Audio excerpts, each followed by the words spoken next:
Hello and welcome back to Mr. Powers Teaches Algebra. We're doing series. And right now I'm focusing on some arithmetic series, partial sums for arithmetic series. So, S6 being the sum of the first 6 terms, S200 the sum of the first 200 terms, so on and so forth. And the last time we looked at these two guys and we were like, well, what if I just do the first 6? I can do that by hand really easily, but can I do it in a clever way where I can see some kind of pattern? Some kind of formula, because I would like to do 200 without, I would like to add up the first 200 terms without using a computer and without using let's say, adding 200 numbers together, right? Formulas are nice. So that's what we did. We figured out if we add the partial sum twice, one going from smallest number to largest number, and then the other largest to smallest, we definitely see some patterns. And so we got this formula here. We got that, the number of terms times the sum of the first term and the last term divided by 2, that'll work. It looks like it works. It looks like it should work every time, but it's not really a solid proof. And so now let's see if we can get this again using a general arithmetic series. General arithmetic series. So let's double check this. Okay, so let's say S sub n is a1 plus, and then here's my second term, a1 plus d. And then here's my third term, a1 plus 2d. And I keep going like that until I get a sub n minus d plus a sub n, right? A sub n is the last term. So a sub n here's the last term, so minus d would be a difference of d right before the last term, right? So this makes sense. So let's see, this is, if you're thinking, is this an arithmetic sequence? Sorry, 2, 3. Got to zoom in a little bit. If this is an arithmetic sequence, then this would be plus the same thing. So the difference between these two, if you subtract them, is d. I add d. The difference between these two, if you subtract a1, or if you subtract a1 plus d from a1 plus 2d, you will get d. So again, I'm adding d, adding d, adding d. The difference between these two is a plus d. A sub n minus d plus d, those would cancel, and I just get a sub n. So this is a general formula for an arithmetic series. For n terms in an arithmetic series, we're adding up. Let's do the same thing we did in our actual examples. Switch the order now. Rewrite it in the opposite order.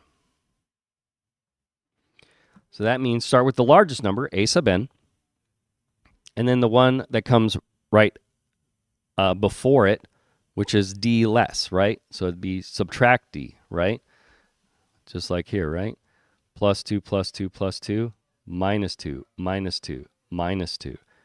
Oh, and if you think about it like that too, even more obvious, like, oh, well, I'm subtracting the same thing as I was adding up here. No wonder they always add up to the same thing. So here it is. Yeah, this is, again, I'm adding negative d. Add negative d. Add negative d. But it is still the same sum. I'm starting with the largest number this time and then subtracting d from each time. So if I was going backwards, this to here is plus d, plus d, plus d if I was going the other way. So these are the same series, just like we did before, but we switched the order of the addition. So now if we add straight down, let's see if the same thing happens. Do we keep getting the same term over and over again? That term being a sub 1 plus a sub n, first term plus the last term. Let's see. 2 times s sub n would equal, well, if I add these two up, a sub 1 plus a sub n. If I add these two up, let's try highlighting these two here, negative d plus d cancel out. I have a sub 1 plus a sub n again. Okay, cool. So I would get it again, a sub 1 plus a sub n. All right, what if I add these two up? Oh, well, I get 2d and a negative 2d. Those would cancel again, right? So let's see here.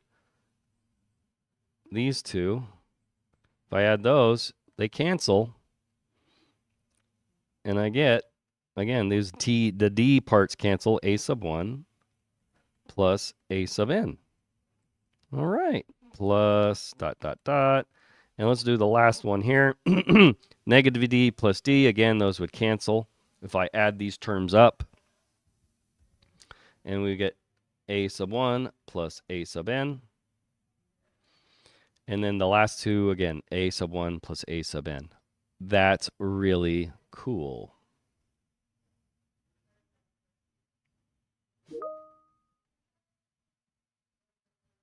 All right. Now, excuse me. How many of those a sub 1 plus a sub n's do we have? Well, we have n of them. There were n terms here plus n terms here, so there's n terms down here because we added term by term.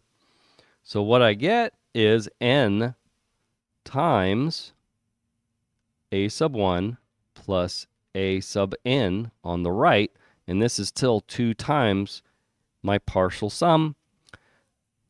I want to solve for just s sub n. I just need one sum, one partial sum. So divide both sides by 2, and what do we get? We get exactly what we were hoping for.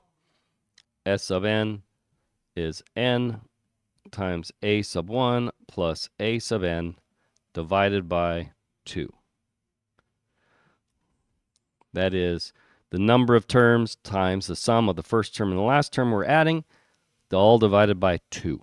That's going to be our partial sum. So that is a much more solid proof of that formula that we developed right here. So there it is once again. And stealing it from our OpenStax book, we have this here typed out all nice and neat as well. Again, a sub 1 is the first term, a sub n is the last term, the nth term, that is. N is the number of terms, and divide that by 2. There you go. It's our partial sum. So hope you found that useful. Until next time, enjoy doing math.